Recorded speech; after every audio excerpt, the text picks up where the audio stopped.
Hello students, in this video I will explain about some of chemical properties of metals and non-metals. There are 118 elements in the periodic table. Out of 92 naturally occurring elements, 70 are metals and about 22 are non-metals. Some elements show property of both metals and non-metals. They are called metalloids. Only some metals like gold, silver, platinum, etc. are found in the free state.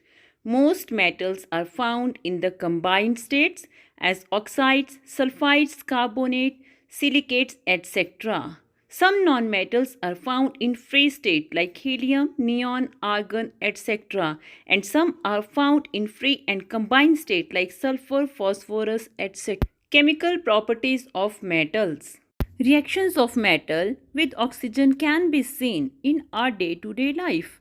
Metal react with oxygen to make metal oxide.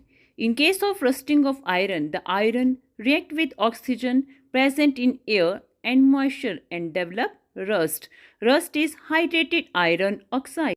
Copper developing green colored rust on exposure to the moisture. Copper react with oxygen, carbon dioxide and atmospheric moisture and develops a green color coating of copper hydroxide and copper carbonate. In case of tarnishing of silver articles, the metallic silver react with hydrogen sulfide or sulfur present in air and gets tarnished. Copper burn in air to combine with oxygen to form copper 2 oxide, a black copper oxide. Like copper, when aluminium is heated, it combines with oxygen to form aluminium oxide. Metals react with oxygen to form metallic oxide, and these oxides are basic in nature because they react with water to form bases. For example, magnesium when burned in air, it make magnesium oxide. Magnesium react with water to form magnesium hydroxide. Students remember metal oxides, metal hydroxides, metal carbonates and metal bicarbonates are basic in nature. Collect a spoonful of rust and dissolve it in a very little amount of water. You will find that rust remains suspended in water. Shake the suspension well. Test the solution with red and blue litmus paper. Students, you will notice that the red litmus paper turns blue. It means metal oxides are basic in nature. Reactions of non-metal with water. Take a small amount of powdered sulfur in a deflagrating spoon and heat it. If deflagrating spoon is not available, you may take a metallic cap of any bottle and wrap a metallic wire around it. As soon as the sulfur starts burning, introduce the spoon into a glass jar or glass tumbler. Cover the tumbler with a lid to ensure that gas produced does not escape. Remove the spoon after some time. Add small amount of water into the tumbler and quickly replace the lid. Shake well the tumbler.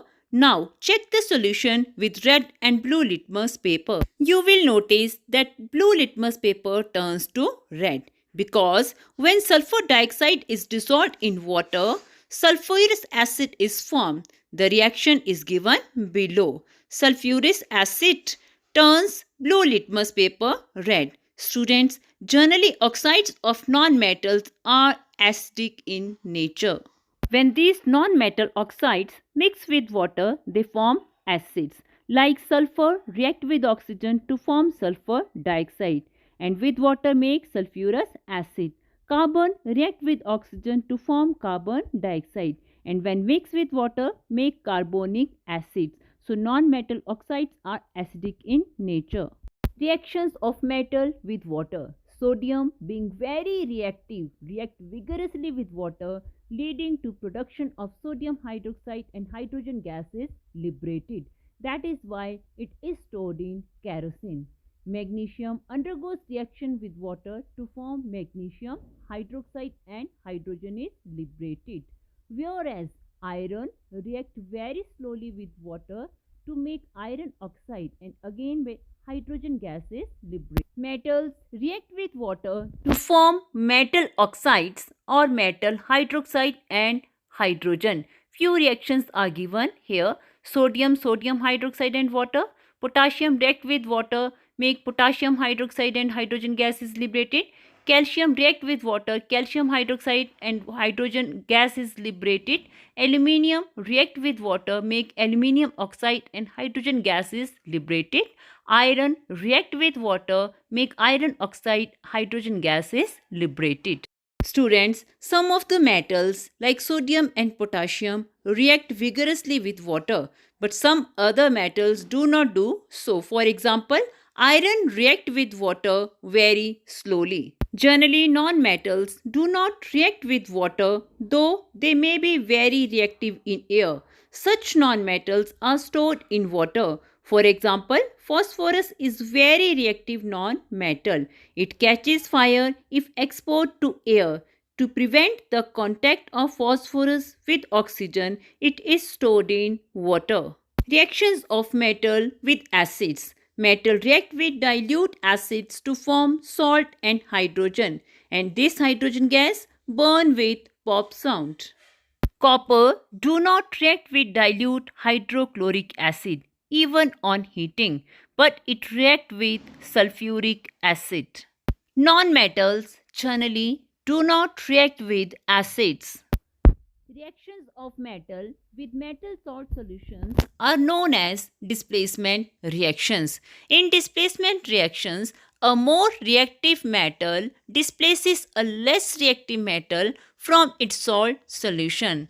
Like magnesium react with copper sulfate, make magnesium sulfate and copper is displaced from its salt solution. Zinc react with copper sulfate and displaces copper from its solution and makes zinc sulfate. Iron displaces copper from copper sulfate and make iron sulfate. From reactivity series of metals, we can come to know which metal is more reactive and which is less reactive. The arranging of metal in the decreasing order of their reactivity is called reactivity series of metal.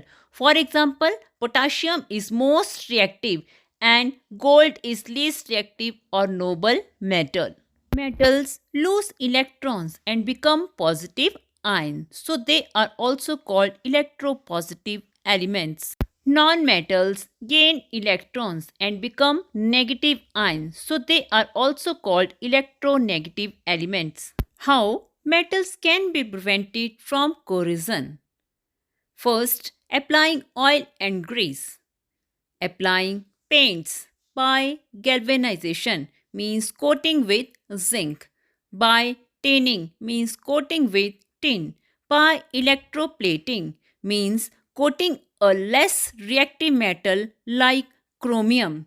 By alloying, making alloys. What are alloys?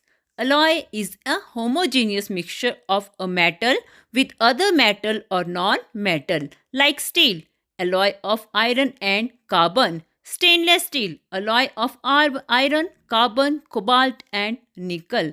Brass, alloy of copper and zinc. Bronze, alloy of copper and tin. Solder, alloy of lead and tin, used for welding electrical wires together. If one of the metal is an alloy of mercury, is called an amalgam. Thank you, students.